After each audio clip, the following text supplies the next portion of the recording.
Antes de contarles la historia del libro, es indispensable contarles un poquito de mi propia historia. Lo más impresionante es que la respuesta la tenía todos los días al frente de mis ojos en las clínicas y en los pacientes que yo veo. Y me di cuenta de que realmente la existencia y la vida es algo tan grande que aún nosotros en nuestra mente humana no logramos concebir en su totalidad.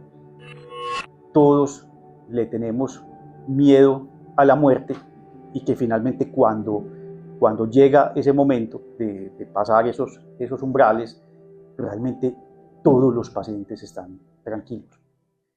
¿Qué pasaría si todo lo que crees saber sobre la muerte no es verdad? El pasado 11 de febrero, en el auditorio de la Universidad EAFIT, el doctor Rodrigo Moreno presentó Somos polvo de estrellas, un libro que explora la vida, la muerte y lo que podría existir después. Ciencia, dudas, experiencias reales. Una conversación que nos llevó a cuestionarnos si realmente somos solo materia.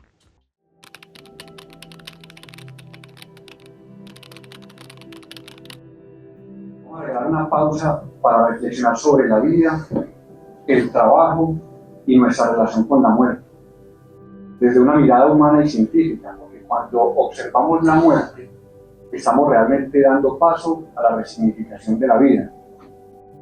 ¿Cuántos de nosotros hemos pensado alguna vez en la muerte? No desde el miedo, sino desde el sentido que le da la vida.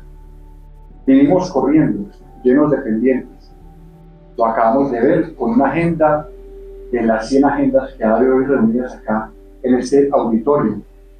Métricas, resultados, que la meta del mes, que la meta del día, que los leads, que los usuarios, que las matrículas, que los ingresos, que los márgenes. Pero rara vez nos detenemos a pensar por qué todo esto tiene realmente importancia. Ya hacemos un disclaimer antes de iniciar la conversación. Esto no es un espacio ni académico ni religioso, pero será un espacio para escucharnos, para abordar la pregunta con significado y un espacio donde esperamos que le demos un mayor sentido al momento presente. Juanro, que es nuestro invitado del día de hoy, es esposo de Catalina, que nos acompaña hoy acá también en el público, es papá de Alicia y de Lucía, es médico especializado en cirugía general, medicina crítica y cuidados intensivos, así como en bioética.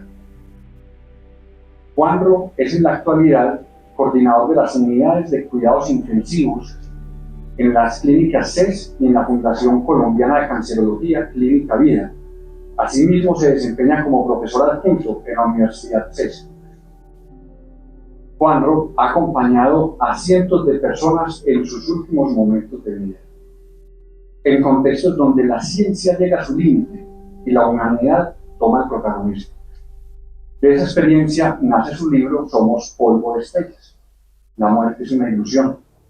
Una invitación a mirar la muerte no como un final, sino como una maestra. Juanro, 1.000.000 de gracias por acompañarnos en la tarde de hoy. Muchísimas gracias, Juan Esteban, por la invitación. Y también a todos los que nos están acompañando. Espero que esta charla, que es una conversación ante todo de la vida, que es lo que es la existencia como tal, que como verán tiene más elementos, espero que sea muy provechosa y que nos ayude a cambiar muchas percepciones que tenemos sobre nuestra propia vida y sobre nuestra misión en esta realidad. Bueno, muchas gracias, Juanro. Antes de llegar al auditorio, y doy claridad, pues que habíamos tenido varias conversaciones previas, pero antes de entrar al auditorio, Juanro volví y me preguntó porque lo recibí en la portería peatonal de Las Vegas. Y entonces me decía, Juanes, ¿y la charla, el conversatorio es para quiénes? Entonces, en la Dirección de Desarrollo de Negocios de la Universidad, de la cual hago parte y lidero el equipo, tenemos un par de charlas por semestre normalmente. Esto se enmarca dentro de un espacio que nosotros llamamos comité ampliado, y no le quisimos poner ese nombre de comité ampliado porque además tenemos invitados externos y nos complace contar con ellos acá. Entonces les explicaba, mira, en ese espacio hablamos de lo que ha sentido realmente a la vida, pero hablamos de formas diferentes de trabajo. Porque, como se los acabo de expresar en una de 100 agendas de todos los que estamos acá, todo el tiempo estamos hablando de trabajo, todos los días estamos en función de las metas, de los objetivos, del desarrollo de la gente, de la gestión del talento, de la matrícula, de la sede, de la obra de infraestructura. Entonces, este espacio es un regalo y muchas gracias por hacer parte de este regalo que soy fan. En primera instancia quisiéramos preguntarte qué te llevó a escribir el libro. Bueno, Juan, muchas gracias. Bueno, voy a, antes de contarles la historia del libro, es indispensable contarles un poquito de mi propia historia. Pues bien, tengo 51 años, como Juan Esteban mencionó, soy médico especialista en cuidados intensivos y en este ámbito llevo 20 años y digamos que pensando que el único propósito mío era trabajar en la UCI y ver pacientes con toda clase de enfermedades y de condiciones. Llega un punto de la vida en que una situación personal, sumado a todos los años de trabajo, abrió como un propósito distinto. Y ahí viene, digamos, la importancia de explicarles cuál fue la situación personal que me llevó y que me abrió esta ventana. En el año 2010, a comienzos por los meses de marzo-abril, mi madre tuvo una enfermedad muy larga, una enfermedad con muchas recaídas y muchas hospitalizaciones, entre ellas también en cuidados intensivos. Para que se hagan una idea, mi esposa es médica, mi hermana es médica, mi cuñado es médico, mis amigos, la mayoría son médicos, y bueno, ya ustedes podrán deducir el resto de cosas. Digamos que en toda esta experiencia de 10 años hay mucho tiempo de prepararse y sobre todo mucho tiempo de pensar. Y parte de estas reflexiones giraban en torno a lo que yo hacía, a los pacientes que yo mismo tenía que despedir. Nos tocó la pandemia y todo esto. Y finalmente la despedida, digamos, más dolorosa, por lo que me di cuenta que no fue una despedida, que fue la de mi mamá, el 7 de diciembre del año 2022 a las 4:35 de la tarde. Después de esto, viviendo esta situación de entre aterrizar y no saber, en cualquier oportunidad me pregunté, yo dije, bueno, llevo 20 años trabajando como intensivista, prácticamente he visto de todo, me tocó pandemia, me tocó una cantidad de cosas que siguen. Entonces, tratando de buscar respuestas, comencé de una manera que yo no entiendo muy bien a buscar información, y esa información no solamente era de los libros ni del internet, nada, sino lo más impresionante es que la respuesta la tenía todos los días al frente de mis ojos en las clínicas y en los pacientes que yo veía. De un tiempo para acá comencé a recopilar una cantidad de información, de algunas fuentes y de algunos amigos de otras latitudes. Tuve oportunidad de conocer al doctor Manuel Sanz Segarra, con el que he hablado. Tuve oportunidad de conocer la doctora Luján Comas en Madrid, que también trabaja en este tema de la vida después de la muerte. Y algunas otras personas que se han venido como uniendo y hemos venido compartiendo conocimiento. Comencé a recopilar pacientes de estos otros lugares y también los pacientes míos. Y me di cuenta de que realmente la existencia y la vida es algo tan grande que aún nosotros en nuestra mente humana no logramos concebir en su totalidad. Ahí fue donde nació el libro Somos polvo de estrellas. Lo puse así y lo complementé como la muerte es una ilusión, porque finalmente llegué a la conclusión de que nosotros mismos, nuestros elementos constitutivos, son una parte esencial del universo y que tenemos el mismo comportamiento físico, el mismo comportamiento biológico y nos compone los mismos elementos del universo. Gracias, Juan. ¿Qué viviste o qué has vivido, porque continúas siendo intensivista, qué has vivido en las UCIs que han transformado tu manera de entender la muerte? Bueno, esta pregunta me la hice muchísimas veces y la respuesta es la siguiente. Cuando uno concibe la muerte como la finitud o la caducidad del cuerpo físico, es porque los médicos estamos educados y estamos formados en lo que se llama el método científico. Y el método científico se basa en 3 elementos fundamentales. Uno es la observación, el segundo es la medición y el tercero es la experimentación. Dicho esto, Juan, nosotros en las UCIs trabajamos, como tú lo mencionabas al principio, con métricas, trabajamos con mediciones, trabajamos con constantes vitales, con frecuencia cardíaca, saturación de oxígeno, frecuencia respiratoria, cuánto está eliminando el paciente, etc. Los gases arteriales, en fin. Todos los días medimos y todas las noches medimos, y bajo esa perspectiva materialista, concebimos la muerte como el final de ese funcionamiento de esa máquina llamado cuerpo. Digamos que eso lo he pensado toda mi vida, pero desde un tiempo para acá ya lo veo diferente. Ya veo la muerte como simplemente un paso, o sea, es simplemente una transición, simplemente una puerta que se abre, un umbral, donde sí que es cierto que la vida comienza en muchos aspectos. Entonces, luego de ver tantas personas que hemos sufrido y que seguimos sufriendo, cuando te dicen que esto no es una despedida sino un cambio, me acuerdo mucho de las primeras clases de física del colegio. Y es que lo primero que nos dicen es: la energía no se crea ni se destruye, simplemente se transforma. Y eso, créanme, que ahora sí que es verdad que es así. Y fui descubriendo, Juan, que la muerte no es una despedida, antes todo lo contrario, es una transformación. Y cuando uno lo entiende de esa manera, no solamente es esperanza, ni religión, ni nada de estas cosas, porque ahorita les explicaré que es un poquitico de ciencia también, estoy absolutamente seguro que la vida para todos cambia de una manera positiva. Bueno, lo que escuchamos, y quiero recapitular un poco para saber si es una buena comprensión de esto. Lo que está por fuera del método científico en la medicina no tiene tanto eco.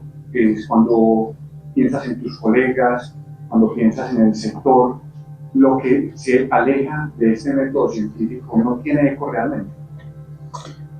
Sí, digamos que tenemos como un camino, digamos como una bifurcación, como una Y.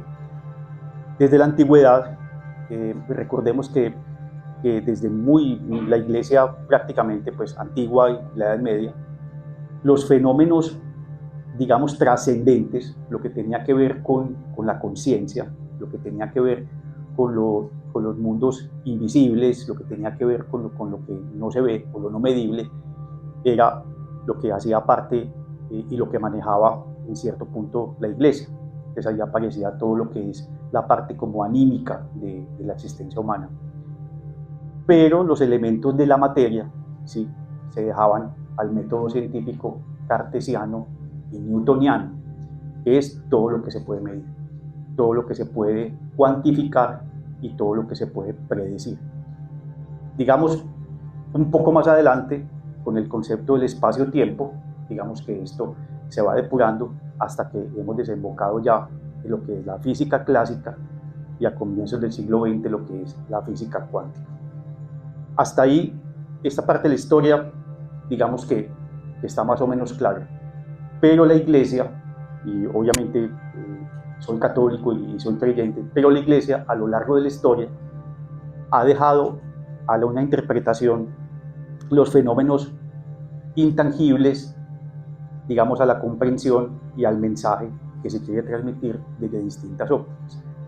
Por eso es que cuando un médico como yo, que ve intubados y como mis compañeros que vemos intubados pacientes con muchas enfermedades, lo normal es que cuando vas donde el doctor pues te hable obviamente de la enfermedad. O sea, tómate esto, vamos a hacerle esto, la creatinina está así, los gases arteriales está esto y eso lo hago, no se me ha olvidado, tranquilos, pero es mucho más raro que yo venga y les diga, vengan, pero ustedes se han dado cuenta que cuando un paciente, bueno, pues se murió, pues no se murió, pues se murió el cuerpo, pero que nosotros somos ante todo conciencia, ¿no?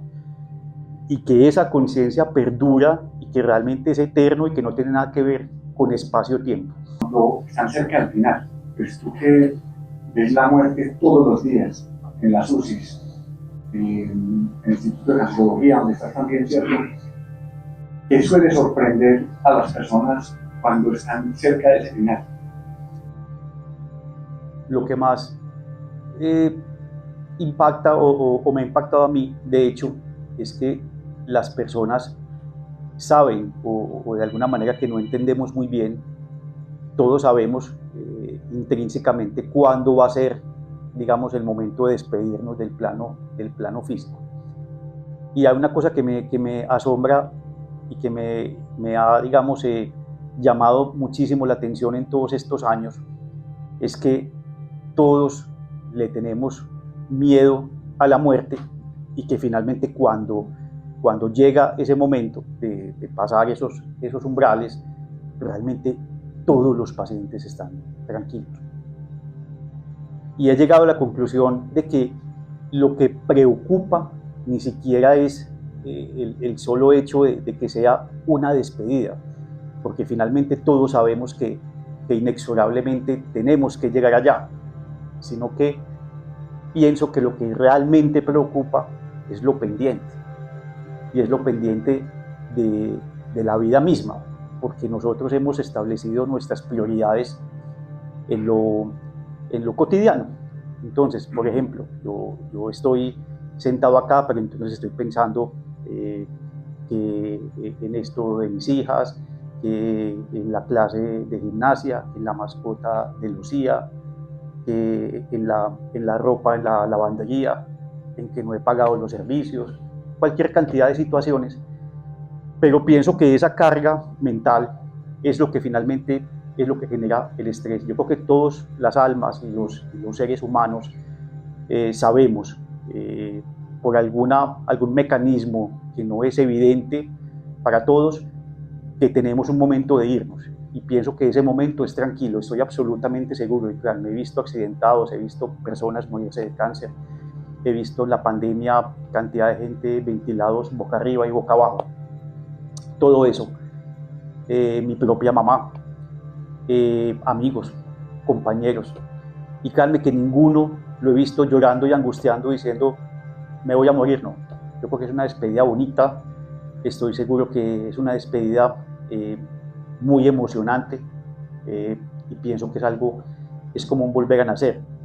Y en alguna parte del libro coloco una analogía, y es que cuando nosotros estamos esperando el nacimiento de nuestros hijos, nosotros los esperamos y lloramos de la emoción y estamos atentos y los recibimos con un cariño enorme, indescriptible, pero cuando nos despedimos, estoy seguro que pasa algo similar, y es que nos reciben aquellos que se bajaron en una estación antes que nosotros, y allá están llorando, están felices, nos abrazan y nos esperan, y aquí estamos, por el contrario, extrañando, y es porque aún ese fenómeno no lo comprendemos muy bien.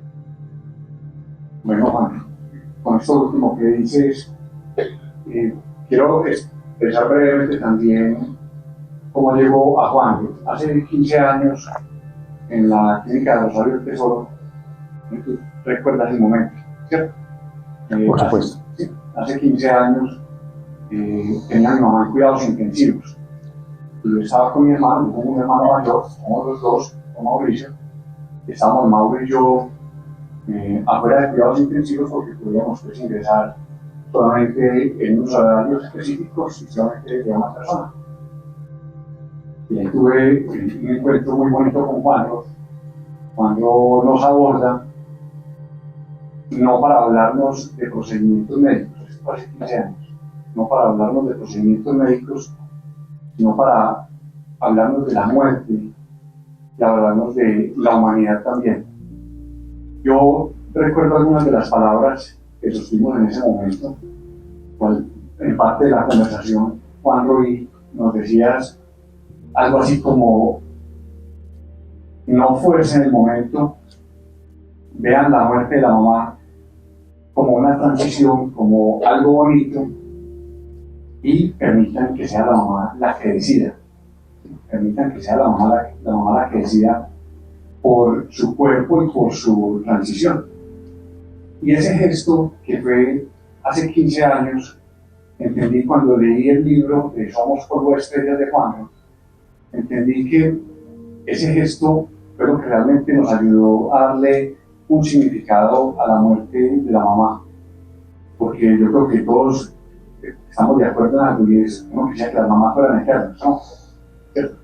Uno quisiera que las mamás nunca murieran, sino que fueran eternas. Entonces, ese gesto nos permitió entender un poco, porque no deja de ser complejo, entender un poco que cuando uno mira la muerte con conciencia y con amor, entiende que no es un final, sino que es una transición que cobra un alto sentido. Entonces, con eso dicho, Juanro, tú desde tu parte personal, en algún momento en una conversación me dijiste: no le tengo miedo a la muerte. ¿Cómo logra uno generar un sentimiento, cómo logra generar uno ese nivel de conciencia de no tenerle miedo a algo que tanto le tenemos miedo? Bueno, yo creo que cada etapa de la vida lo va llevando a uno a buscar esas respuestas. Vean, yo hace aproximadamente unos 10 años, trabajando y haciendo turnos y demás, no me preocupaba sino por digamos, la parte biológica del problema, ¿sí? Digamos, yo llegaba a mi casa, llegaba exhausto, cansado, y créanme que me acostaba pensando: este paciente sí le hice esto, este se me olvidó, en fin, le había hecho esto y no lo otro. Y bueno, y digamos que eso está bien, ¿sí? Y pienso que en gran parte es lo que nos preocupa y nos colma la mente a los médicos, pero es algo que finalmente no es lo fundamental. O sea, no, eso no es la sustancia de lo que hacemos. Y cuando uno vive ciertas situaciones, siempre existe un disparador. Hay en algún momento como un clic en el cerebro que te hace cualquier día decir: lo voy a hacer pero diferente, o voy a buscar otra clase de respuestas. Vean, los médicos no podemos cambiar una realidad de algo. Créanme que si alguien se va a morir, se va a morir. Pero sí podemos cambiar la forma de concebir, ¿sí? Digamos, yo por más, en mi campo, claro, por más noradrenalina que ponga, por más vasopresinas que ponga, por más antibióticos que ponga y demás, así le coloque X o Y, Z máquina, créanme que no puedo cambiar esa realidad. Pero sí puedo cambiar la manera de afrontarlo. Sí puedo cambiar la manera de entenderlo. Y puedo cambiar también que si el resultado no es lo que todos queremos, se afronte y se entienda diferente. Y yo creo que en eso, esa es la parte más difícil, y esa es la parte que infortunadamente nunca nos ha enseñado en la universidad. Te la enseña es precisamente la vida. Yo estudié medicina en la Universidad Pontificia Bolivariana. Salimos, Alexis, ¿en qué año salimos? Claro, en el 99, en diciembre del 99. Bueno, y digamos que para esa época, digamos, el Juan Rodrigo Moreno de esa época, yo creo que era muy fácil, era muy predecible, era muy fácil. A lo mejor no sabíamos las enfermedades, no sabíamos las cosas, pero la interpretación de las realidades del ser humano, absolutamente nada. Y realmente eso es lo importante y lo bonito de lo que hacemos y aplicable a cualquier profesión y a cualquier situación. Entonces, ¿qué pienso yo sobre el tema? Cuando la muerte se aproxima, lo que nos han enseñado todos es que esa despedida es dolorosa, sí, es dolorosa, pero no es definitiva. O sea, no es una despedida, digamos, como lo estamos pensando, porque estamos llenos de una cantidad de concepciones que no son verdad. Y ahora, cuando profundicemos, les explicaré por qué, y ustedes me preguntarán, trataré de contestarlo de la mejor manera posible, pero no es todo menos una despedida, créanme. Y cuando uno logra entender eso, porque la vida te ha llevado a eso, es cuando uno puede y está listo para transmitir un mensaje distinto. Lo que pasa es que para poderlo entender hay que vivir ciertas situaciones, hay que experimentarlas en carne propia para poder buscar las respuestas, y créanme que hay demasiadas. Entonces, Juan, la conclusión de eso ya nuestro querido auditorio es que respuestas hay por doquier, y todos los días, hoy, esta mañana encontré más respuestas, y créanme que este tema de la materia es el menos importante de todos. Bueno, con esto último que dices, y hay que experimentarlo, hay que vivirlo, pues por motivos claros, los que estamos en este auditorio, a excepción de mensajes, los alumnos lo vivimos y lo experimentamos, ¿cierto? Entonces, ¿pudieras compartirnos alguna anécdota de esas experiencias cercanas a la muerte que a ti también te permiten tener certeza y profundizar en ese campo, decir por qué cuando morimos realmente es una transición, no es el final? Sí. Bueno, voy a comentar una experiencia y otra se las voy a leer, porque no quiero que se me escape ningún detalle. Ok, bueno, la que les voy a contar es un señor en cualquier unidad de cuidados intensivos de Medellín, un viernes a las 9:45 de la noche. ¿Qué estaba haciendo el doctor? Yo me estaba tomando un café con una de las enfermeras y recibimos un paciente de un procedimiento cardíaco, de un cateterismo por un infarto agudo miocardio, un señor de unos 59 años. Ok, cuando llegamos, yo lo recibí, nos hemos saludado, la familia, pues, hemos hablado con ellos, había tenido el infarto y se le colocó un stent en una arteria coronaria. Digamos que el vaso que estaba ocluido se logró recanalizar y se le ha colocado el stent, y el resultado fue muy bueno. El paciente llegó normal, nos saludamos, doctor, buenas noches, hablamos con la familia y todo esto. Y fíjense lo que les voy a contar en los próximos 10 minutos. Les aseguro que pudo haber sido hasta menos. Estaba yo escribiendo, hablando con la familia, y de un momento a otro este señor se murió. Hizo lo que se llama una fibrilación ventricular. Una fibrilación ventricular es cuando el corazón no le llega buen flujo al miocardio, el corazón tiene un sistema eléctrico intrínseco, y comenzó a hacer una taquicardia y un ritmo anómalo y se quedó sin circulación, y el ritmo se llama fibrilación ventricular. Okay. Perdimos el pulso, el estado de conciencia obviamente se perdió, y en ese momento se activa lo que ustedes conocen como el código azul. El código azul es que alguien literalmente está azul, así es.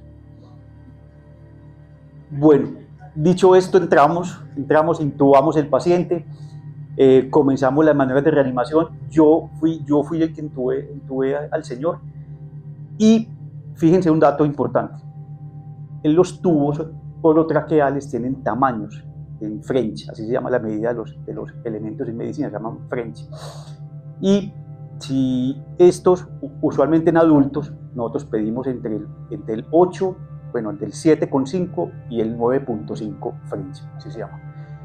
Dio la casualidad de que yo pedí un tubo 8,5, y eso fue, digamos, lo que yo pedí, y luego le dije a la enfermera, bueno, rápida, pues que se nos va y tal, adrenalina, bicarbonato, gluconato de calcio, en fin, más cosas, y reanimamos al señor durante 9 minutos y medio. Bueno, el señor salió he llamado yo al cardiólogo, le dije, colega, esto no va muy bien, hay que volverlo a llevar a revisarle el cateterismo, y efectivamente tenía un vaso nuevamente ocluido, se destapó, llega el señor ya intubado, sedado, con la presión bajita, conectado a toda clase de máquinas, y digamos que ahí todo eso pasó en esos 9 o 10 minutos que les acabo de contar. Pues bueno, resulta que a la semana yo volví a esta clínica de Medellín y me encontré al señor almorzando y viendo televisión con el control remoto en la mano de esta clínica, sentado en la reclinomagia. Y el saludo fue una de las cosas que más me pareció impresionante, porque me dijo, doctor, ¿cómo ha estado? Yo pues hombre, yo obviamente me alegré mucho de verlo así, me dio la mano, pero me dijo algo que me dejó pensando, y es que yo me acuerdo todo y estoy muy agradecido con ustedes. Yo digo, bueno, pues que nos conocimos durante algo así 9 minutos, 10 minutos, pues lo que nos habíamos conocido muy, digamos, es corto, pero es que yo sé todo lo que usted hizo, yo sé todo lo que usted hizo. Bueno, ya cuando yo me quedé pensando, yo, bueno, voy a volver, voy a preguntarle más cosas. ¿Sí? Bueno, entré, le dije, bueno, entonces ya sí me senté, me traje un cafecito y toda la cosa, y digo, bueno, hermano, cuénteme, pues, ¿qué pasó? Me dijo, doctor, es que yo sé todo, yo cuénteme. Entonces, yo me quedé esperando y me dijo cosas como esta, póngale cuidado. Uno, doctor, usted pidió algo 8,5. Bueno. Segundo, usted me colocó algo que se llama adrenalina, ¿verdad? Y estamos hablando de un señor no médico y obviamente nada afín a lo que hago yo. Usted pidió algo con bicarbonato. Una señorita que estaba con usted tenía un moño blanco y estaba así, y el otro compañero suyo que le ayudó cuando le hicimos el masaje, pues cuando ustedes me están apretando acá el esternón, tenía unas gafas muy gruesas, pues no digo el nombre, Juan, porque me da pena con el auditorio, pero unas gafas más bien gruesecitas, ¿no? Ok, entonces yo le dije, sí, como culo de botella. Pues. Bueno, es así, como culo de botella. Que sí, doctor, así, culo de botella. Entonces, fíjense toda la cantidad de detalles que pasó. De un momento a otro, yo me vi arriba, en el techo, en el cielo raso, y yo veía lo que usted estaba haciendo. Intenté pasarle la mano, pero no podía, o sea, yo realmente le traspasaba a usted el brazo, usted estaba ocupado con un aparato que implica levantarle la lengua al paciente. Yo, claro, estoy intubando a este señor, pasándole eso, y su compañero le decía como, hey, rápido, pasen la otra, vengan, que este señor ya se nos va a ir. Bueno, la señorita sigue así, adrenalina, bicarbonato, listo, y el señor sale. Bueno, después me decía que la clínica era muy grande porque tenía como forma de Z, y yo cualquier día que llegaba a la clínica yo decía, esto sí tiene como forma de Z, ¿no? Sí. Y es muy grande, y ustedes se reúnen mucho a tomar café, como en la parte, no acá, sino como en la parte, como en la otra esquina, en la otra esquina al final del pasillo, y lo cual tiene toda la razón. Cuando uno escucha un testimonio de estos, uno al principio, pues obviamente, aparte de increíble y pronto hasta paranormal y hasta medio tragicómico, ya comienza la parte bonita, y esta es la parte más interesante. Cuando llega un momento a otro, esta persona ya ve un túnel de luz. Esto me recuerda, me devuelve a mí, Juan Esteban, y ustedes, de pronto los de la generación nuestra, año 1975, libro de Raymond Moody, Vida después de la vida. No sé si se acuerdan, yo leí este libro pues no, cuando estaba en el colegio, muy chiquito, y comenzó a ver el túnel de luz. Y el túnel de luz, y pasó el túnel de luz y se encontró con un tío que ya se había despedido mucho tiempo atrás, y se lo encontró y le dijo, ¿y usted qué está haciendo aquí? Dijo, tío, pero no vio al tío como él lo recordaba, y eso fue algo que él señaló, no lo vio como un señor mayor, posiblemente muy enfermo, posiblemente con un deterioro muy grande en su salud, no, lo vio en la mejor época de la vida, como decimos acá en Medellín, en sus años mozos, por llamarlo de alguna manera. y él decía que si pasaba algún límite, o sea, algún lugar específico, él ya sabía que no se podía devolver, pero lo más importante es que me decía, doctor, yo ni siquiera me quería devolver, yo estaba tan feliz porque la sensación es indescriptible, y ahí aparece una cosa que se llama la inefabilidad. Pues la inefabilidad es la incapacidad de decir con palabras cuando uno ve algo que no existe el lenguaje humano para describirlo bien. Con esto, finalmente la experiencia termina para él, ve unos paisajes indescriptibles, sensación de paz, algunas características físicas, como es el mundo, y finalmente ya la siguiente sensación que tuvo fue que tenía un dolor y tenía unas costillas rotas de la reanimación que le estábamos haciendo al paciente. En ese momento ya lo que llegó luego fue el dolor en el esternón. Esa es la primera. Y la segunda, sí se las quiero leer, porque en esta sí quiero que porque fue casi un relato textual de la experiencia como tal. La tenía preparada para ustedes, y bueno, si me quieren interrumpir en cualquier momento, lo podemos hacer, si me quieren preguntar, con mucho gusto. Bueno, esta segunda experiencia fue de un paciente mío. Ya se van a dar cuenta lo que sucedió, y esta experiencia la escribí yo, me tomé como el momento para redactarla y tratar de no omitir ningún detalle. Esta experiencia fue hace aproximadamente unos 2 años, y bueno, permítanme, por acá la vamos a explicar. Bueno, mientras encuentras la historia de la persona, de tu paciente, vamos a transitar entonces después de la historia otro par de preguntas y abrimos el espacio. Listo, abrimos el espacio para la conversación. Muy bien. Antes de comentarles esta experiencia, les quiero explicar que toda experiencia cercana a la muerte tiene los siguientes elementos, y esto es, digamos, independiente del país, de la religión, del contexto sociocultural, del nivel de vida. Esto es algo que es uniforme en todo el mundo, y es que existe siempre un componente cognitivo. Las personas sienten que hay una expansión de conciencia, ¿sí? y que comprenden y entienden mucho del mundo, y esto es algo que se describe mucho. Lo segundo es que hay un componente afectivo. Ese componente afectivo es una sensación de amor incondicional, es una sensación de una acogida, una sensación que hace que como un sentimiento que si es el amor que sentimos por nuestros hijos o por nuestra familia en la tierra, se multiplica 1000 veces o n veces. El tercero es un componente paranormal. Digamos que paranormal es porque no se logra explicar con lo poquito que conocemos sobre el comportamiento, digamos, de la materia o de la condición médica como tal. Digamos, no se puede explicar bajo ninguna explicación que tenga que ver con el método científico. Y la última es una experiencia espiritual. Es tan importante y tan impactante que a todas las personas que han tenido una experiencia de este tipo, la vida no vuelve a ser igual. O sea, hay un punto de inflexión que hace que la misma comprensión de la vida, el propósito de la vida y la misión que nosotros debemos cumplir cambie absolutamente.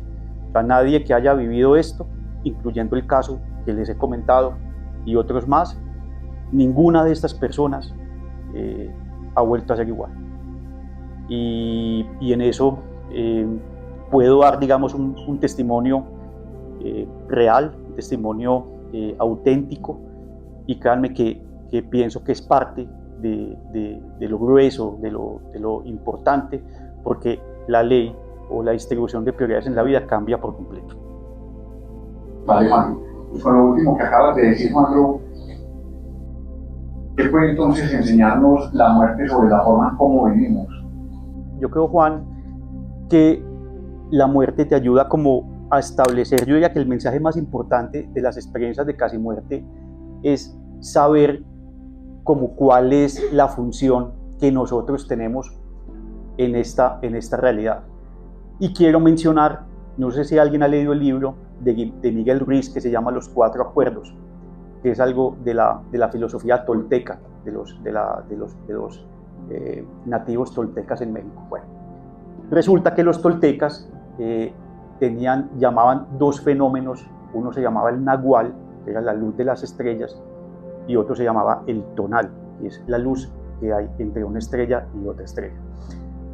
Más allá del conocimiento astronómico del fenómeno, lo más importante es que para ellos el significado es que nosotros, como somos parte de los mismos elementos constitutivos de esos fenómenos astrológicos, también somos lo mismo. Yo creo que esas personas entienden que finalmente todos somos luz y que finalmente todos tenemos que transmitir luz en diferentes intensidades, en diferentes escenarios, y que esa luz que es el nahual y que va hacia las otras personas, que finalmente también están en capacidad de producir luz, hace que finalmente el mundo o las realidades se llene de luz. Y no solamente eso, si nosotros cogemos un tejido humano, y eso está también demostrado, nosotros tenemos órganos, tenemos sistemas, tenemos células, tenemos moléculas y tenemos átomos. Y esos átomos a su vez tienen neutrones, tienen protones y tienen electrones. Y si nosotros cogemos esos componentes atómicos y los llevamos a un acelerador de partículas, como el que existe en Europa, y lo aceleramos hasta una velocidad infinitesimal, nos damos cuenta que lo que finalmente queda es un fotón. Es un fotón, es luz. Pues nosotros, la conclusión de esto es que nosotros somos luz. Nosotros no podemos comportarnos diferente al resto del universo. No podemos comportarnos diferente al resto de los elementos que conocemos, a lo que vemos. Entonces, ¿por qué pensamos que finalmente la abuelita se fue, o el papá se fue, o la hermanita se fue? O sea, nadie se ha ido. Está presente bajo una condición o estado diferente. Vean, yo cuando voy yo por lo general me transporto por temas de movilidad en moto, ¿sí? Yo sé que es peligroso, pero me toca transportarme de una clínica a otra por temas de movilidad que ya creo que es claro para todos. Bueno, cuando yo veo el agua, no solamente la veo como el agua lluvia. Todos sabemos que va a caer un aguacero cuando vemos la nubecita como oscurita, ¿sí? Cuando salgo y me dice mi esposa, Juanro, no salgas que miras esa nube, yo no, preciso, cae agua. El agua no deja de ser agua porque esté en el lago, en el charco, en el océano, en la nube, en la nieve, en el vapor, como ustedes lo quieran llamar, es lo mismo, es agua. No deja de ser agua. Son agua en diferentes estados. Y esto es lo que uno descubre cuando uno se adentra en estos temas y te das la oportunidad de que esas preguntas se contesten. Entonces el mensaje es, yo estoy seguro que nuestras mamás, los seres que se han bajado antes, en la estación antes, que nosotros, no se han ido a ninguna parte. No se han ido a ninguna parte. Están en un estado diferente, en un estado tan bonito y mejor, porque estoy absolutamente seguro que el verdadero hogar es ese, y posiblemente no este. Y posiblemente no este.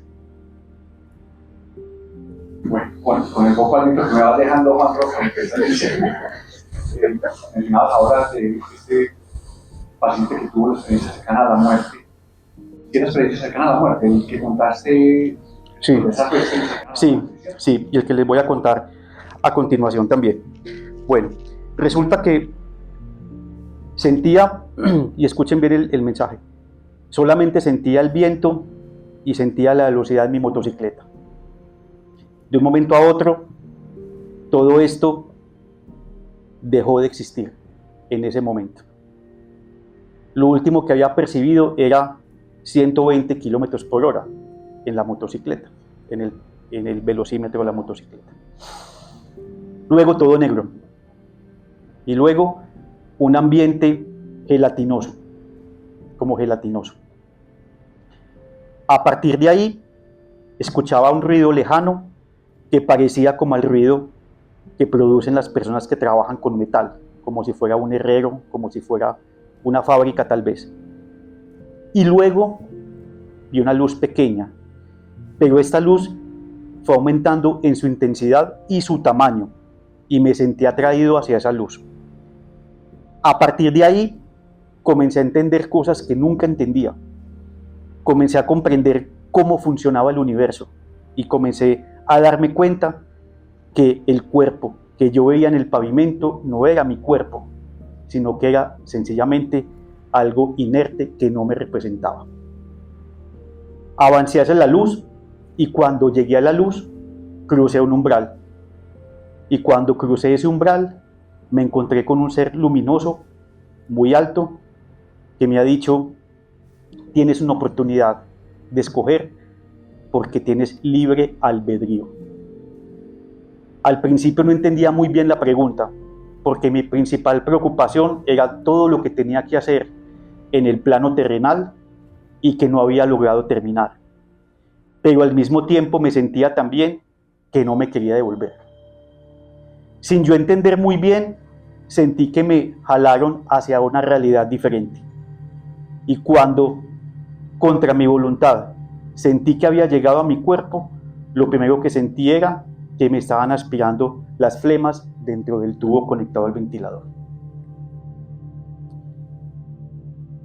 Ahí comprendí yo que no somos el cuerpo, que realmente nosotros sí que podemos escoger hasta qué punto queremos cumplir la misión que se nos ha encomendado. Y que realmente nosotros somos más conciencia que cuerpo. Y que la conciencia es aquella sustancia que finalmente nos lleva al aprendizaje y a la verdadera evolución. Esto para mí fue haber nacido de nuevo. A partir de hoy entiendo qué es realmente lo que significa la vida. Entiendo cuál es la prioridad de la vida. Entiendo qué es lo que realmente es importante. Comencé a llamar amigos que hace mucho tiempo no llamaba. Comencé a darme tiempo a mí mismo. Comencé a darme cuenta que los que necesitan ayuda realmente son pruebas que debo atender y que debo superar. Y dejé de pensar tanto en mí mismo y comencé a pensar más en los demás. Este paciente fue un paciente que yo atendí, ya se dieron cuenta cuál fue el contexto y lo que ha pasado, y fueron 55 días de cuidados intensivos.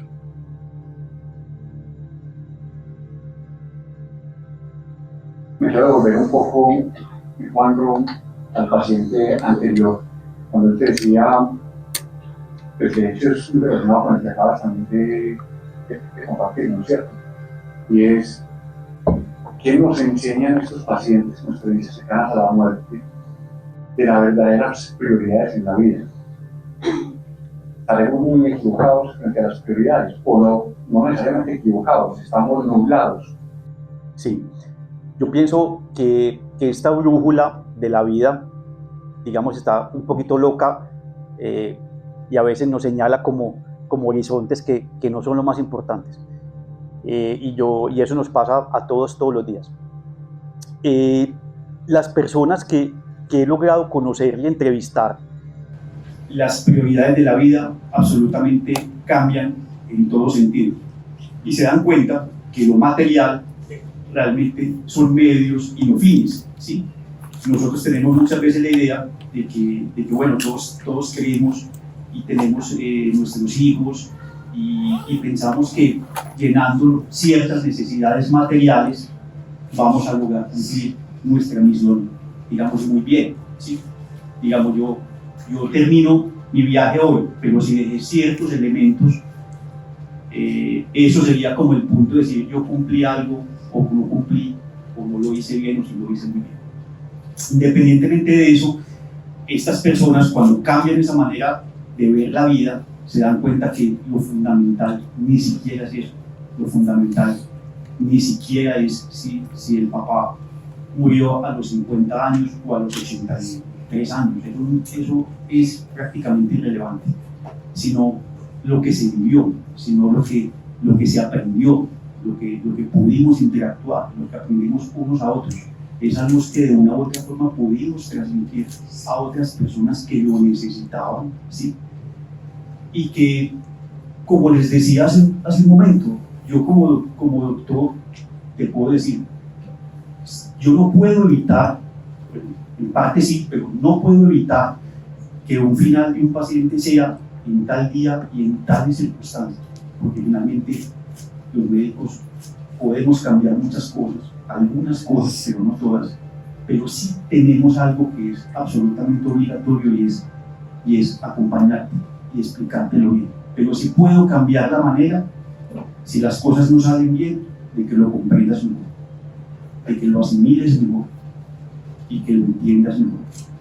Ahora bien, las prioridades cambian. Las personas muchas veces cambian de trabajo. Justamente un paciente en pandemia que me ha regalado este reloj que tengo puesto acá, después les contaré esa historia, me decía: doctor, yo cambié de trabajo.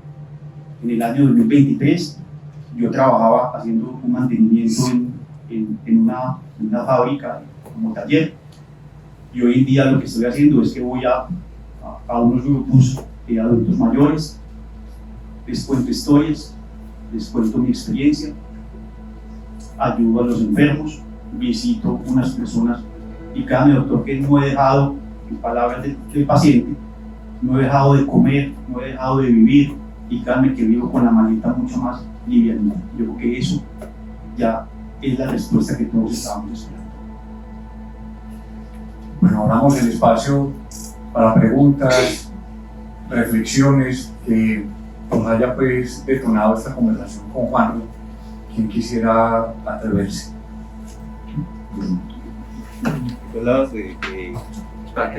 Esta experiencia de la muerte, y no sé si de todo lo que tenés desde su profesión cambia o será similar independiente de la etapa de la vida. Los niños, los jóvenes y los adultos que ya tenemos un recorrido, una experiencia de vida diferente, serán similares. Sí, gracias por la pregunta, está muy buena y muy difícil. ¿Qué les puedo decir yo? ¿Qué veo yo ahí? La experiencia, he leído toda clase de experiencias en niños, en personas mayores y en la mitad de la vida. Y yo creo que puedo rescatar 3 o 4 cosas que son iguales. Y es que todos sienten como, o digamos la narrativa o el cuerpo de la experiencia es que todos, siendo niños o siendo mayores, sienten que llegaron o que regresaron como al punto de origen, que realmente todos pierden la identidad con el cuerpo físico, con lo material, y que todos finalmente llegaron a comprender que el ser de nosotros no tiene nada que ver con lo que estamos viendo nosotros con estos ojos en este momento, y eso aplica a todos. Me he acordado mucho de un libro, no sé si lo conocen, que se llama La Rueda de la Vida, que es de la doctora Elizabeth Kubler-Ross. Ella es una médica psiquiatra suiza, que créanme que el libro a mí me parece más impactante, son, digamos, los relatos de los pacientes moribundos en una unidad oncológica, y cómo alguien era capaz de decirle a la doctora algo como esto: como gracias a Dios me morí de cáncer, ¿sí? Gracias a Dios me morí de cáncer, porque me dio tiempo para pensar y entender tantas cosas que no entendía de mi entorno y de mi vida. Eso involucraba pacientes oncológicos, hematológicos, que gran parte son niños, pero también pacientes con enfermedades y cánceres sólidos, que la mayor parte son adultos. Toda esta cantidad de información se puede ir depurando en que finalmente el fenómeno de muerte no es sino un fenómeno de muerte material, pero que finalmente es un fenómeno trascendente. Y es que lo que te cuentan los pacientes, y cuando yo les comenzaba al principio de la charla a decirles que la respuesta la tenía todos los días al frente, y no necesariamente en libros ni en artículos, es que es una apuesta y no es una despedida. Y créanme que yo me he sentido ahora más acompañado a mis 51 años, casi 52 años, de mi mamá, por ejemplo, que en muchas épocas anteriores de mi vida. Entonces, simplemente es como entender el fenómeno. Otra cosa, y hay experiencias, y ese es un capítulo también muy bonito, que son experiencias pre-muerte. Vean, cuando yo me acuerdo mucho que una señora me llamó a pedirme un favor y me decía no, que no tenía nada que ver con cuidados intensivos. Ella decía, doctor, mi mamá se está muriendo, pero ella me está diciendo que se está encontrando con una hermanita, una tía que se murió hace en los términos de la señora, y también que todos los días la visita y habla con ella. ¿Será que de pronto, doctor, su esposa me puede ayudar con eso? ¿Le podemos decir algo a la doctora Catalina, es psiquiatra, a ver qué nos puede ayudar? Y yo le contestaba, no necesita ayuda. Yo opino que la hermanita de la señora que está con ella, sí está con ella realmente, porque es que eso está descrito. Entonces le dije, mira, vamos a buscar un poquito de contenido de eso, y le dije, vamos a leer esto. Y le mandé 2 o 3 cositas para leer, y como a los días me pone un WhatsApp y luego me llama y me dice, doctor, tienen toda la razón, y ya llegó también un tío, y llegó otra señora, y un vecino, y yo le dije, no se preocupe que va a seguir llegando más gente con seguridad. Entonces fíjense que eso es real, esto no es nada, ni tiene que ver nada con paranormal. Hace poquito un muchacho de Chile, justamente la semana pasada, que es un chico que es un medium, me llamó y me escribió por un correo electrónico, me dijo, doctor, vea, qué pena, yo tengo un canal de YouTube y yo lo quiero invitar. Y yo, bueno, vamos a ver, qué día nos reunimos, y bueno, nos hemos reunido. Y la pregunta fue, en parte, es que las experiencias pre-muerte. Entonces me decía, es que yo veo, el muchacho de Chile, yo veo cuando visito, cuando me llaman y cuando canalizo, yo logro ver las personas, pues, o las entidades o en los términos que ellos utilizan, y eso es absolutamente real. Niños, adultos, cualquiera.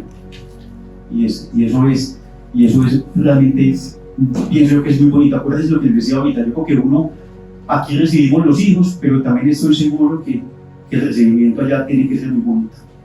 Gracias por esa introducción. Quería preguntarte, tú expresaste ahora en una de tus conclusiones que tenemos una misión en la vida de alguna manera, ¿cierto? Y de acuerdo a tu comprensión y de acuerdo a lo que has vivido con estos pacientes, ¿cuál crees que es esa misión? Buena pregunta, que también muy difícil. Alex, yo lo veo como de esta manera. Uno encuentra, es como cuando algo está buscando, yo me devuelvo mucho cuando era niño.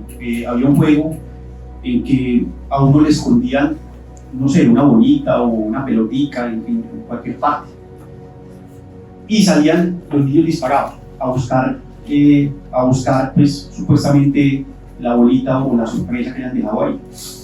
Yo lo veo como algo parecido a eso, y es que finalmente nosotros salimos, pero cuando vamos buscando la bolita o la sorpresa, uno tiene que pasar por muchas cosas y cruzarse con los mismos amiguitos o con muchas cosas en la vida, y no resulta a veces tan evidente. Más, yo hasta no sé, yo hasta llegué a dudar en algún momento si a lo mejor ya mi misión como doctor, pues, en esta etapa ya era suficiente y necesitaba a lo mejor comenzar a hacer algo diferente.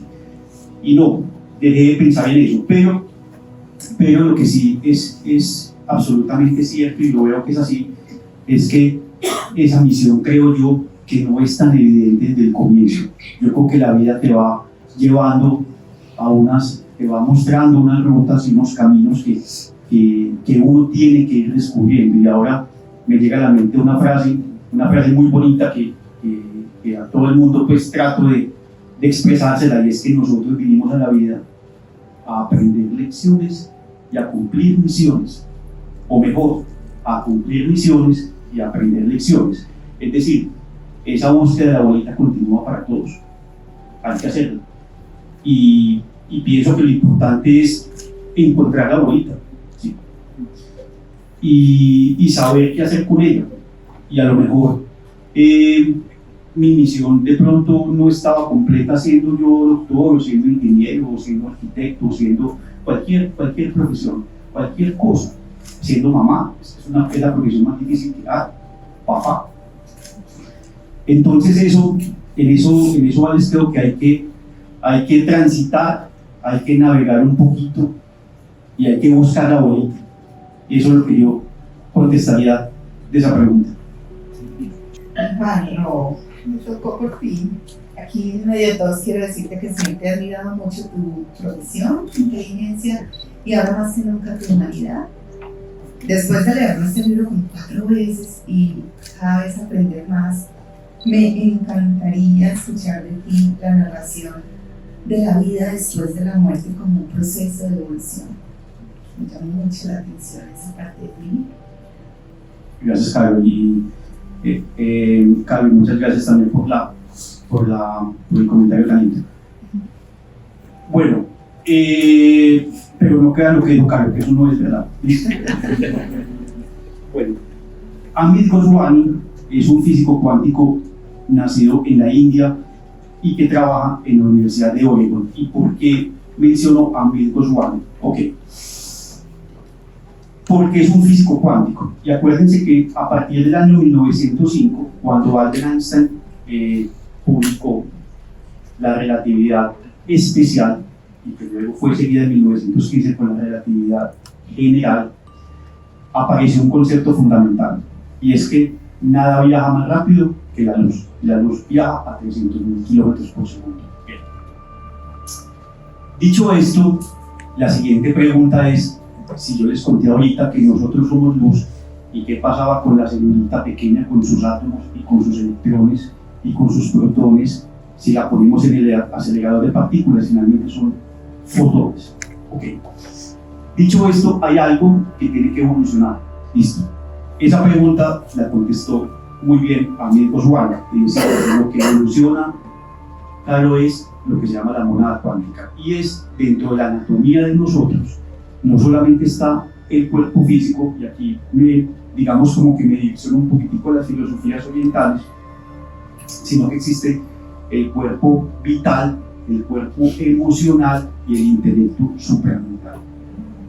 Esa conjunción de cuerpos que forman lo que nosotros somos y que no son sino complementos o envolturas. Ustedes se acuerdan de esas muñequitas que se llaman las mafiosas. Eso, que hay una envuelta y otra más chiquitica. Bueno, en mi casa había una, creo que la chiquita no la volví a ver, pero bueno. El punto es que parecemos que nosotros somos una especie de mafiosa, ¿cierto? Cuando el cuerpo físico llega al final y ya esos órganos, digamos, ya dejaron de funcionar, si la esencia o la sustancia de ese cuerpo viaja, y lo que Amit Goswami llama la monada cuántica. Y la monada cuántica llega a un estado físico que es algo que se llama ondas de posibilidad. Ahora les voy a explicar por qué se llama ondas de posibilidad. Porque necesitan algo que colapse eso en una realidad. Pero digamos que para dejar el cuento acá es ondas de posibilidad. Ese cuerpo mental, aprendizaje, ese cuerpo emocional, lo que sentiste, y ese cuerpo supramental, tu conexión con la fuente, llámese Dios, llámese Alá, llámese Jehová, llámese Abba, como quieran, no importa. Pero esa conexión es lo que finalmente evoluciona. Ahora bien, ¿por qué? Ahí está todo el disco duro de la existencia. Ahí está todo el disco duro de lo que aprendimos como papá, de lo que aprendimos como doctor, lo que aprendí como esposo, lo que aprendí como hermano, lo que aprendí como amigo y lo que aprendí yo de mis amigos, y las cosas que hice y las que no hice, y las que hice bien y las que no hice también. Ahí todo eso está en esa mochila. Esa mochila llamada monada cuántica, finalmente, según el doctor Goswami, es lo que llega. Y ahí voy a pasar para explicarlo gráficamente a lo que se llama el libro tibetano de los muertos. ¿Alguien conoce el libro tibetano de los muertos? El Bhagavad todo. El libro tibetano de los muertos es un libro del siglo XII, y ese libro sencillamente es una cartilla que le leían al moribundo, digamos como una connotación, digamos, ceremonial o ritual, digamos mejor. Resulta que el primer vato es la vida, ¿cierto? El primer nombre es la vida. El segundo vato es la meditación. El tercer vato es el sueño, y el cuarto es la muerte. Pero cuando pasaba la muerte, pasábamos esa puertica de la muerte, a ti se te daba esa monada cuántica que pasaba por ese túnel, se le daba la oportunidad de asumir varios roles que uno bien podía hacer. Me falta evolucionar, va a aprender más, y eso va en función del aprendizaje, sí, pero también es cierto que yo puedo decir no, hago ahí, digamos, de alguna forma me reencuentro y convivo con lo espiritual o celestial. Pero finalmente, si mi deseo en función de mi libre albedrío es continuar ese camino, yo a lo mejor voy a reencarnar. Aquí simplemente no estoy, digamos, vendiendo la idea de la reencarnación, simplemente estoy interpretando la vida bajo lo que pienso que es lo que realmente le da sentido y significado a lo que nosotros hacemos. Esa idea de la reencarnación, y yo creo claro que eso es tan bonito y hasta más como eso mismo.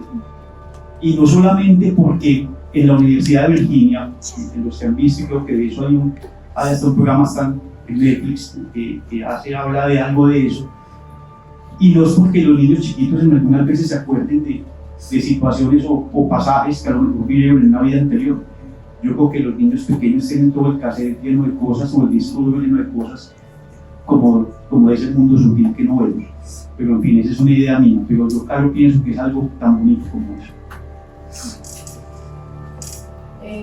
Bueno, en primer lugar, gracias por este espacio, que nos comparte una experiencia tan bonita, tan humana, en un contexto pues, en el que usted más que nadie conoce cómo viven los médicos, ¿cierto?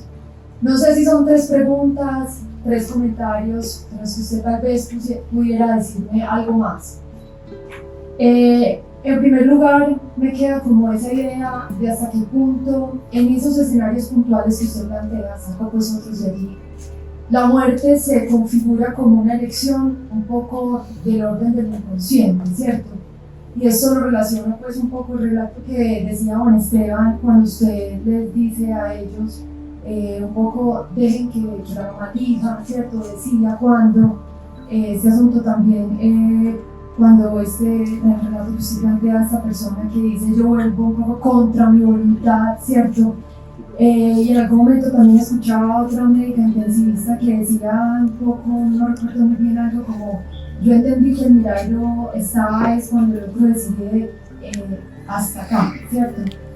Eso por un lado. Entonces, bueno, ¿hasta qué punto se presenta eso? Porque también está del otro lado la lectura de la muerte como un asunto de un determinismo, ¿cierto? Porque ahí me genera un poco como esta contradicción de entenderla como, bueno, ustedes constantemente están en el juego entre la vida y la muerte, pero ese determinismo que hagan lo que hagan, casi que un poco, como decía mi abuelita, el día y la hora están señalados, ¿cierto? Pero entonces, bueno, hasta dónde en ese juego que ustedes están. Y todo esto unido a algo que a mí en los últimos años particularmente me ha inquietado mucho sobre la medicina. No soy médica, ¿cierto? Tengo algunas personas a mi alrededor cercanas que son médicas, pero que me cuestiona mucho es la mercantilización de la medicina, el asunto de la medicina personalizada, de que, claro, la ciencia cada vez más avanza y es algo que yo aplaudo profundamente, pero hasta qué punto ese alargar la vida, porque la gran pregunta es bajo qué condiciones, bajo la elección del otro hasta dónde, bajo también un poco, pues con todo el respeto por el ego de pues, un aplauso de sí, llegamos hasta acá, bueno. Entonces, no sé, tal vez usted pudiera comentarme algo de esto, pero son como 3 asuntos que me inquietan. Muchas gracias. Gracias a ti por la pregunta. Bueno, la pregunta está muy chévere y por muchas razones. Voy a comenzar describiendo lo de la muerte, sobre si es una elección, o hasta qué punto es una elección o no, porque tú dices algo muy, muy importante y lo vivimos todos en las voces todos los días, y es hasta cuándo hacemos y cuándo no hacemos, y quién elige, y quién de todos nosotros elige, quién sigue y quién no sigue. Ok, yo creo que ahí está como el núcleo de la pregunta. Bueno, realmente uno pasa por varias etapas, digamos, en la vida médica. Yo ahorita, seguramente Carolina o Alexis, que son mis amigos y que son médicos también en diferentes escenarios, lo han vivido. Y es que nosotros nos enseñaron a manejar enfermedades, ¿ok? Entonces nosotros sabemos de la neumonía, de la insuficiencia renal, del choque séptico, etc., pero no nos detenemos a pensar en el ser, ¿sí? Y esa es la parte, digamos, que no, en mi caso no me enseñó la universidad. Ahora bien, cuando uno hace tantas cosas, llega a cruzar un límite de algo que se llama el opuesto de la eutanasia. Pues que la eutanasia es recto, eutanasia viene de Thanos, muerte, el morir realmente o el buen morir a lo que se llama la distanasia, que es usted simplemente prolongar sin propósito claro una vida llena de problemas, ¿sí? Llena de problemas. Entonces, realmente, ¿quién decide? Yo creo que la persona que decide en gran medida ni siquiera es el doctor, ni siquiera es la esposa, o ni siquiera puede que me ha tocado ver ni siquiera los hijos, sino el paciente. Cuando existen las condiciones, digamos, de capacidad de asimilar o de entender lo que realmente está pasando, créanme que la preocupación del doctor casi que se disipa, porque finalmente el paciente llega a un punto en que lo entiende, o ese ser lo entiende y sabe hasta qué punto, bajo su óptica, claro está, vale la pena seguir con algún tratamiento. Y también pienso otra cosa, y es que a los seres humanos se les da la oportunidad, prácticamente en muchos relatos que he escuchado, prácticamente de elegir, porque todos tenemos, digamos, un regalo que casi nunca le echamos mano, y no sé por qué, que es el libre albedrío, que es la capacidad muchas veces de elegir. Paréntesis, en algún relato de los que he leído, me llamó mucho la atención una señora en un estado de casi muerte por alguna situación médica. El único propósito de volver al plano denso, al plano físico, era precisamente su hijo, con discapacidad y en una situación socioeconómica difícil, a pesar de que seguro ella decía no quería, ¿cierto? Entonces finalmente digo que a los seres humanos se nos presenta esa dualidad, pero al mismo tiempo se nos puede dar la capacidad de escoger realmente qué es lo que queremos. Ahora bien, la otra parte de la pregunta tenía que ver con qué otra cosa.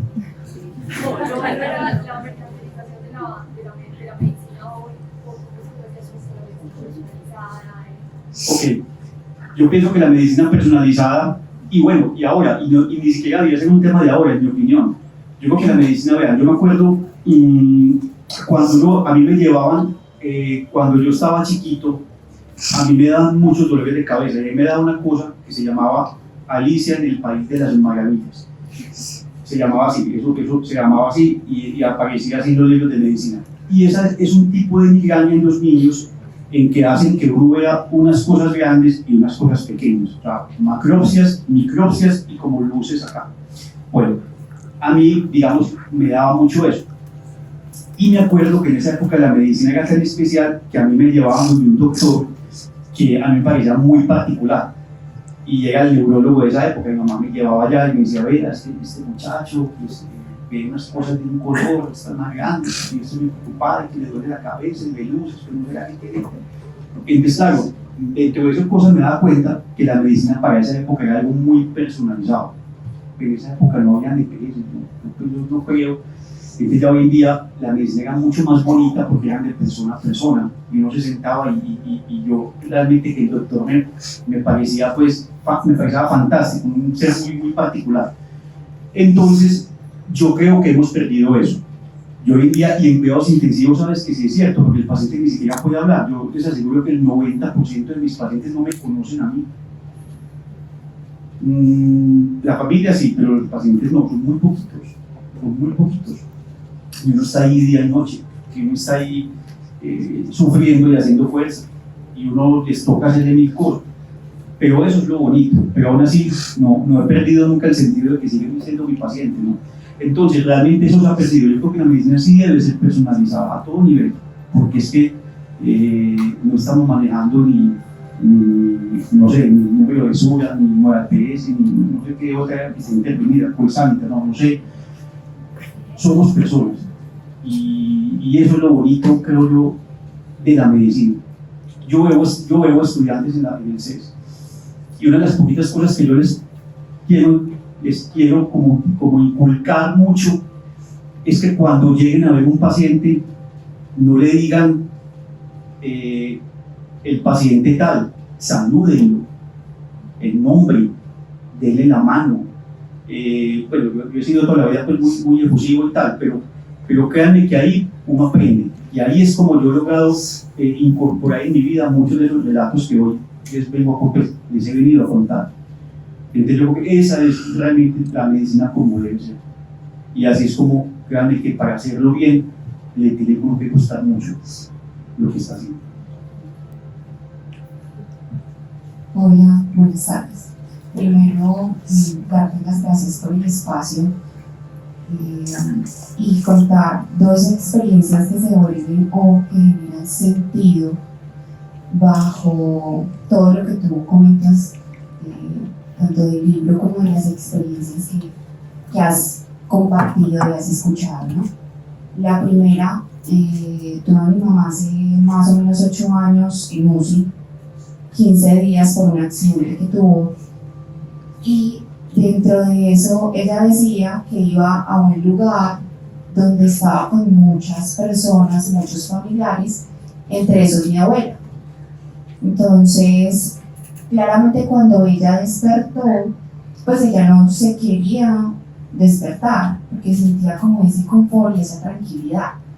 Entonces, cuando despertó de ese coma en el que estaba en la UCI, ella le pidió a mi papá que ella la dejara descansar, que se quería ir. Entonces, claro, para nosotros fue un gran shock, porque nosotros no queríamos que se fuera. Ya estaba pues estable dentro de la UCI. Creo que soy psicóloga y eso siempre me ha impactado, me ha inquietado toda la parte de la neurología, más en ese estado en el que estuvo mi mamá.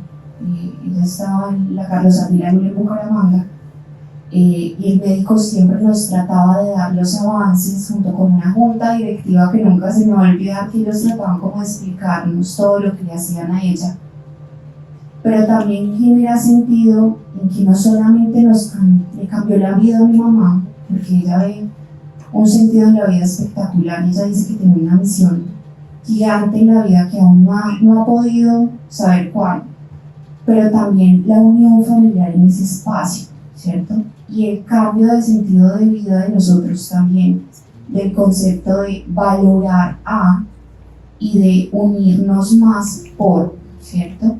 Siento que no solamente el cambio de chip de vida de esa persona que vive esa situación, sino también de quienes la rodean. Adicional cobra sentido por otra persona que es familiar, muy cercano, y que tiene experiencias extracorporales, y que muchas veces le buscábamos sentido a esto sin ella necesitar o tener que estar cerca de la muerte, pero las genera. Entonces, buscarle sentido que tuvo hoy desde la medicina puedas decir esto existe, genera mucho sentido para nosotros, tanto para ese familiar que siempre hemos buscado como la manera de decir que ella ve familiares y dice, yo los veo, yo salgo de mi cuerpo, genero ese extracorporal y en la misma cardioterapia le hicieron evaluaciones porque al parecer ya hay una apertura mucho más amplia sobre esto, de decir si hay un ente diferente que probablemente tú, como decías, paranormal, pero que estas experiencias cobran mucho para las personas que lo hemos vivido y que muchas veces la misma medicina nos dice no hay un sentido o no es cierto, ¿cierto? Entonces, primero agradecerte y compartir estas dos experiencias y generar como esa tranquilidad muchas veces para uno y para la familia que ha vivido todo el proceso y saber que esto cobra mucho más sentido. Muchas gracias porque está muy linda la experiencia de la abuelita y estoy absolutamente en sintonía con lo que ella dijo y por muchas razones. Vean, yo creo que muchas veces en la medicina nosotros enfocados netamente en lo biológico y en lo científico, creo que muchas veces no hacemos o no le estamos haciendo muchas veces el favor o haciendo o en concordancia con los deseos del paciente. Cuando seguramente la abuelita decía y la señora decía que estoy muy bien y quiero quedarme allá, yo estoy absolutamente cierto de que ese hecho no era ninguna alucinación y que era algo tan real como que tú y yo estamos hablando aquí en este momento. Y es uno de los detractores en estos libros. Yo no sé si conocen un libro que se llama La prueba del cielo, del doctor Ivan Alexander, que es un neurocirujano de Harvard. Y él encontró, y los que hemos pensado así, hemos tenido muchísimos y muchísimos detractores. Y le han achacado mucho de esas alucinaciones, o mal llamadas alucinaciones, porque no tienen nada que ver con esto, porque es que yo no he conocido nunca un paciente que esté alucinando y que le cambie la vida positivamente. Para mí eso es inconcebible, es sencillamente imposible. Y cuando una persona está alucinando, créanme que no es nada agradable, y es algo tan desorganizado, y de hecho hasta los pacientes les da pena acordarse de eso. Bien, estas experiencias no tienen absolutamente nada de paranormal. Han argumentado algunos que es una falta de oxígeno en el cerebro, y yo les he contestado, vean, en la revista, y esto me lo van a entender de pronto muy fácil los que son médicos, una de las revistas más prestigiosas de la medicina se llama The Lancet, es una revista que data desde el año 1912. Y ahí salió publicado un artículo científico del doctor holandés Pim van Lommel sobre una unidad de, digamos, una muestra de 10 hospitales holandeses con enfermedades cardíacas. El doctor recopiló 344 pacientes que habían hecho paro, o sea, que se habían muerto, tal cual les comenté hace un rato con el paciente que yo vi en X clínica de medicina, igualito. Y se dio cuenta que de esos 344 pacientes, y le había pasado algo parecido a la señora, 7 de ellos, o sea, esa muestra más o menos de 17 o 18% habían tenido experiencias como esas. Y otro porcentaje más, experiencias que él llamó core, como experiencias núcleo o experiencias matriz, que daban pie a una experiencia de casi muerte. Ok, cuando los pacientes salieron de esa situación, se dieron cuenta que comparando la muestra de los que habían tenido la experiencia espiritual o paranormal, como la queramos llamar, y compararon con los que no habían tenido nada, se dieron cuenta que el nivel de oxígeno de los gases arteriales de los que vivieron esto era más alto que el de los que no.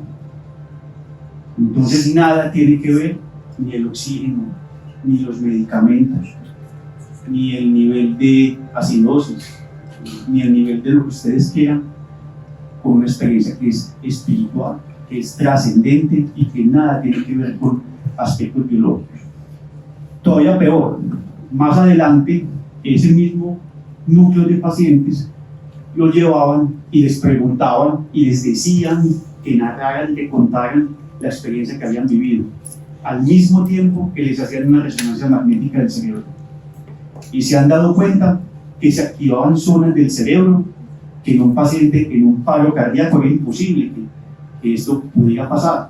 Se activaban zonas frontales, se activaba el sistema límbico, que es la parte baja del cerebro a nivel temporal, que es la que tiene que ver con el recuerdo y con las emociones, la parte frontal con el juicio y el raciocinio. Se activaban zonas asociativas occipitales que tienen que ver con la interpretación de lo visual, ¿sí? Y se activaban todas juntas. Es imposible que un cadáver tenga un procesamiento de algo así, en esa manera, en una resonancia magnética. Por eso es cuando yo leí todo eso y cuando yo comencé en estos 4 o 5 años a recopilar toda esa información, no me queda la menor duda de que situaciones como la que vivió la señora y otros más, muchos, es más real o tan real como que estamos sentados acá a esta hora de nosotros. Bueno, Juan, tenemos unos libros, son superestrellas que queremos entregar a algunas personas.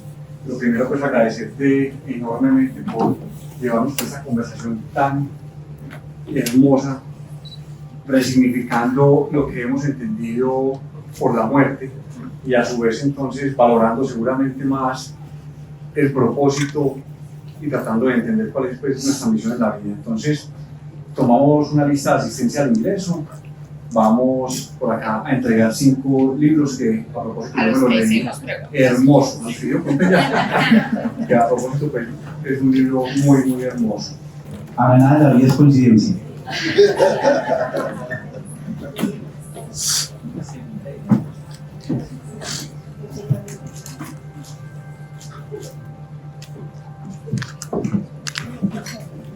Otro número, Juan. 24.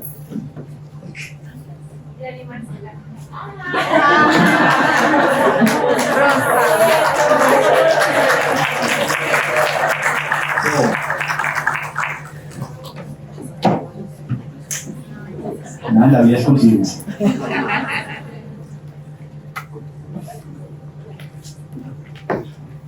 Bueno, Juan, es que yo miro el reloj porque necesitamos terminar antes de las 5, porque yo no quiero contradecir una teoría que tú mencionaste ahora, la teoría de la relatividad. Nada viaja más rápido que la luz, ¿cierto? Entonces, como no te quiero contradecir, si nosotros nos pasamos de las 5, usted va a ver unas personas que trabajan conmigo viajando más rápido que la luz por esta puerta. Entonces, otro número, Juan. El 12.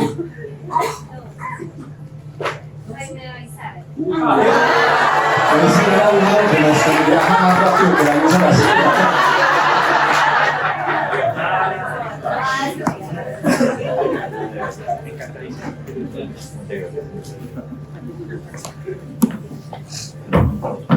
El 9.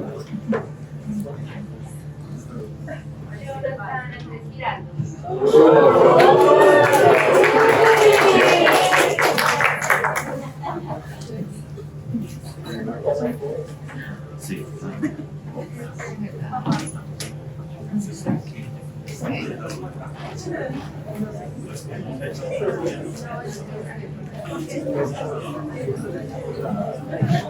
Bueno, vamos acá por el último.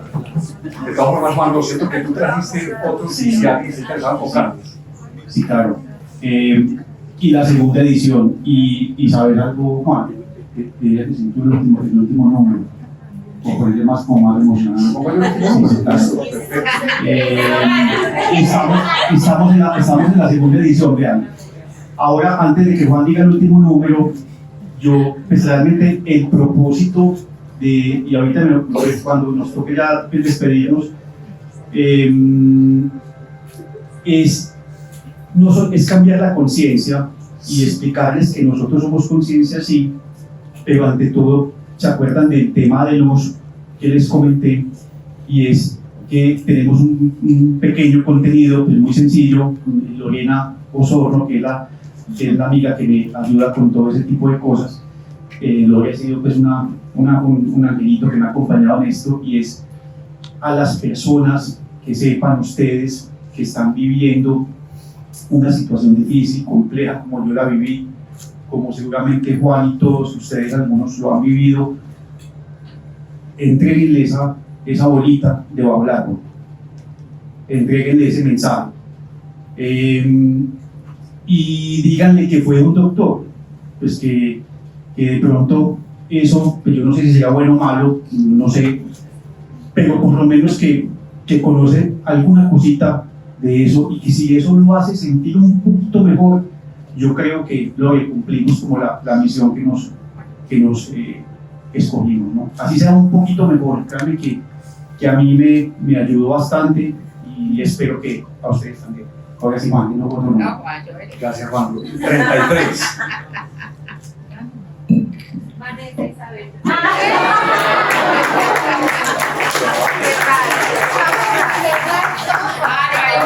Vanessa fue de las primeras personas que me saludó cuando yo llegué, nada es casualidad, ¿sí?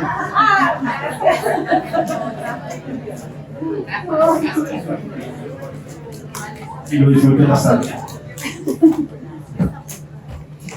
Realmente, Juan, te queremos agradecer enormemente por este espacio tan bonito, una conversación que creo que a muchos nos ha tocado, y te mereces un gran aplauso esta tarde.